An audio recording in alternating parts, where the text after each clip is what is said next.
After my accident, my business partner betrayed me. Now his son works as my janitor.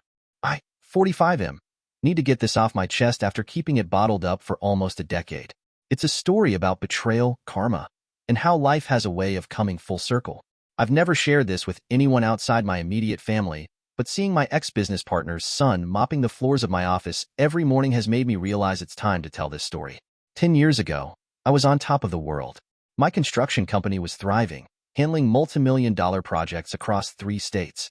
We specialized in commercial renovations, particularly historic building restorations. Each contract was worth at least $500,000, and we had a reputation for never missing deadlines. My business partner and I had built it from scratch over 15 years. We started as 2 guys with a truck and a dream, sharing sandwiches on job sites and sleeping in cheap motels to save money for equipment. He was the best man at my wedding, godfather to my daughter. I trusted him with my life. Our biggest project was about to start, a $12 million renovation of a historic theater downtown. It would have put us in a different league entirely. The contract was practically signed. We just needed to finalize some details. That's actually where I was driving home from when it happened. It was raining that night, the kind of heavy downpour that makes every streetlight blur into a hazy glow. The drunk driver came out of nowhere, swerving across the median. I still remember the blinding headlights, the screech of brakes, the crunch of metal. Then nothing. I woke up 3 days later in the ICU. Multiple broken bones, severe internal injuries, spinal damage. The doctors weren't sure if I'd walk again. I spent 6 months in the hospital, underwent 8 surgeries, and had to learn to do everything all over again. Simple things like holding a spoon or sitting up became monumental challenges. The physical pain was excruciating, but it was nothing compared to the mental anguish of feeling helpless, of watching my life slip away while I lay there in that hospital bed. During those months, my partner visited regularly. He'd bring updates about the business, tell me not to worry, assure me everything was under control. He'd sit there, smiling, holding my hand, telling me to focus on recovery while he handled everything. I believed him. Why wouldn't I? This was the same guy who'd once stayed up 3 nights straight with me to finish a project when our crew got sick. The same man who'd lent me money for my daughter's braces when cash was tight in the early days. What I didn't know was that he was systematically dismantling everything we built together. It started small. He began changing signatures on contracts, claiming I'd authorized it before the accident. He moved money between accounts, always with a plausible explanation ready if anyone asked. He held private meetings with our biggest clients, painting a picture of me as permanently incapacitated. Poor guy, he'd say, shaking his head sadly. Doctors don't think he'll ever be the same. By the time I started rehabilitation, he'd managed to transfer majority ownership to himself. He convinced our bank that my medical condition made me a liability, changed the operating agreement, shifted contracts to a new company he'd secretly formed. He even hired my replacement, all while sitting beside my hospital bed, pretending to be my friend. I didn't realize what was happening until I was finally well enough to return to the office part-time, about 7 months after the accident. I was still in a wheelchair then, but determined to get back to work. That's when I discovered my key card didn't work. The receptionist, someone I'd hired personally 3 years before, looked at me with pity and said I needed to make an appointment if I wanted to see the CEO. The next few months were a blur of lawyers, documents, and devastating revelations. He'd done everything legally, technically.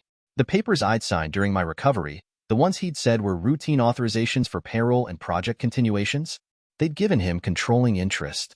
The meetings he'd held with clients, he'd presented medical evaluations suggesting I might have cognitive issues after the accident, making them nervous about keeping contracts under my partial control. I could have fought it in court. My lawyer said we had a case, but it would be long, expensive, and messy. With medical bills piling up and my savings dwindling, I couldn't afford a prolonged legal battle. My wife had already taken extra shifts at the hospital where she worked as a nurse just to keep us afloat. Our daughter was starting high school. I had to make a choice: spend years and every penny we had fighting my ex-partner, or focus on healing and rebuilding. I chose to rebuild. We sold our house, the one I'd spent 3 years renovating myself, and moved into a tiny 2-bedroom apartment. I sold my truck, my tools, even my prized collection of vintage woodworking equipment. My wife, bless her, never complained once. She just held my hand and said, "We'll build again." The first year was hell. Physical therapy 3 times a week, learning to walk again, fighting depression, watching my company's name on buildings across town. I started small, doing project management consulting from home between therapy sessions. My old contacts in the industry knew something was fishy about how I'd left my company, and a few threw some work my way. Nothing big, just enough to keep the lights on. But word spreads in this business. Some of our old clients weren't happy with how things were running under my ex-partner. He'd gotten greedy, cutting corners to maximize profits. The quality that had built our reputation was slipping. Projects were running over budget and behind schedule. One by one, they started finding me. 5 years of grinding, and I had a new company. Smaller, smarter, more specialized. We focus on high-end residential renovations now. I can't do physical work anymore. My left leg will never be 100%, but I've got a good team. We're known for quality and integrity, everything my ex-partner's company no longer represents. Here's where karma kicks in. Last month, a young man applied for our janitorial position. During the interview, I recognized him immediately, my ex-partner's son. He didn't know me. He was just a teenager when everything went down. But he has his father's eyes, the same nervous habit of tapping his fingers when he's anxious. He was desperate for work, having lost his last job when his father's company went bankrupt 6 months ago. The great irony? It failed for the exact same reasons that had made it successful under my leadership: reputation, relationships, and integrity. My ex-partner had taken on too many projects, cut too many corners, burned too many bridges. The quick profits he'd chased by sacrificing quality had caught up with him. From what his son told me during the interview, they lost everything. The house in the suburbs, the vacation home in Florida, the cars, the boats, all gone. His father's drinking had gotten worse as the company declined. His mother had left 2 years ago. Sound familiar? Life has a way of coming full circle. I hired him. Not out of revenge. I'm not that person. He's actually a good worker, shows up early, stays late when needed, treats everyone with respect. He's not his father. But every morning when I see him mopping the floors of the company I built from nothing, I think about how life has a way of balancing things out. His father doesn't know where his son works. The kid's too ashamed to tell him he's working as a janitor, especially for a competitor. I haven't told him who I am, and I won't. That's not the point. The point is, karma doesn't need my help. The same values his father betrayed, trust, integrity, hard work, are the ones that rebuilt my life. And their absence destroyed his. My wife thinks I should tell the kid the truth, but I disagree. He's learning the value of honest work, something his father forgot along the way. Maybe that's the best revenge of all. Last week, I overheard him telling our office manager about his plans to take night classes at the community college. He wants to study construction management.